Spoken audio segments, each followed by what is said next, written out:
Hello, hope you all are doing well at home. And are you enjoying these classes and doing the assignments and homework? Okay, now we'll do the next section of Annie's Jung's Lost Spring. And in this section, we are going to read about the people of Firozabad who are working in the glass making industry. In the second section, titled I Want to Drive a Car, the theme is, again, the unchanging poverty of India, which we have discussed in the first section. As you may have guessed, we are going to discuss the hardships of the people of Firozabad. Let's find out what is the situation in Firozabad. Firozabad is a city in Uttar Pradesh famous for its glass industry. Firozabad is called the city of glass bangles, and there are many other factories where all kinds of glass products are made.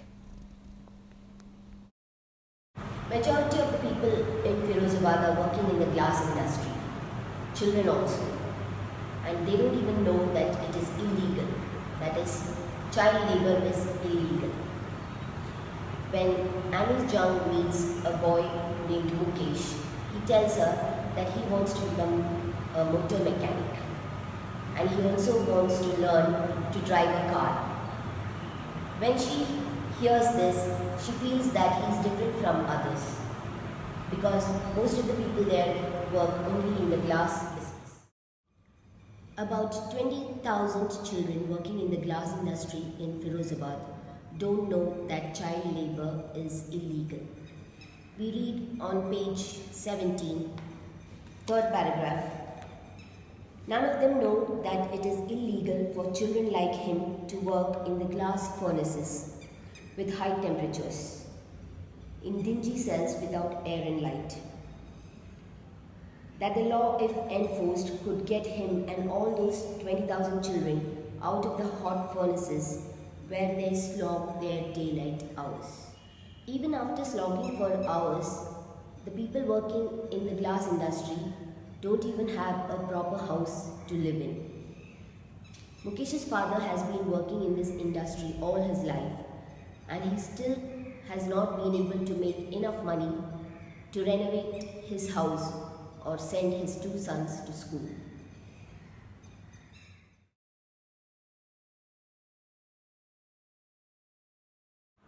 Many men working in this industry go blind with the dust from polishing the glass. Even some young boys and girls sit with their parents to weld pieces of glass to make bangles, and they work in the dim light of flickering oil lamps, and most of them end up losing their eyesight.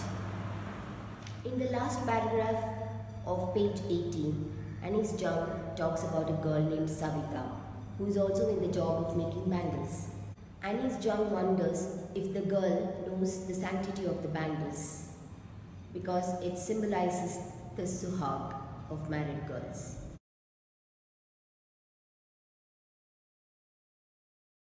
Here, Anis Jung is pointing out that the bangles are very important for the women of India, and especially during marriages.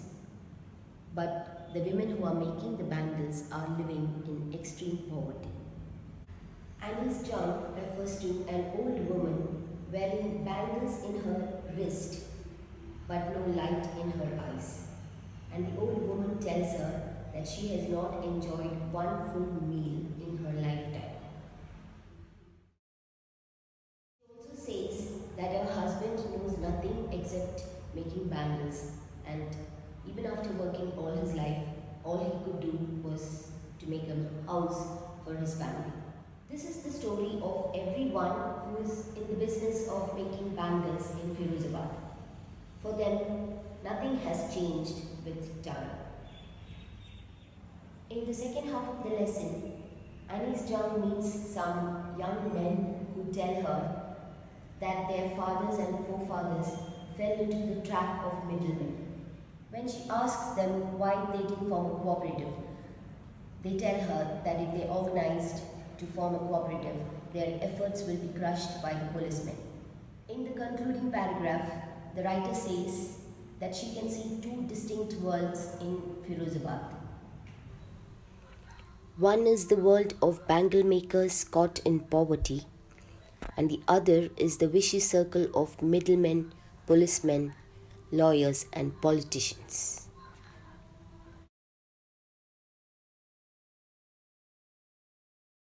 On page 20, when Annie's jump talks about a baggage on the child which he cannot put down, she means that their job is like a burden that they have to carry forever. No one dares to take up another job and no one dares to question the middlemen.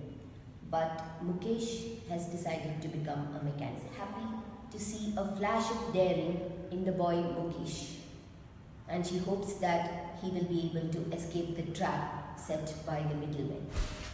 But still, she says that his dream looms like a mirage. Here, Mukesh's dream is compared to a mirage because he is living in such poor conditions that it seems impossible for him to drive a car. Now we are concluding this lesson, and I want all of you to write down the answers to the questions given at the end of the text. And here's one more assignment for you. Make a list of all the figures of speech used in this lesson.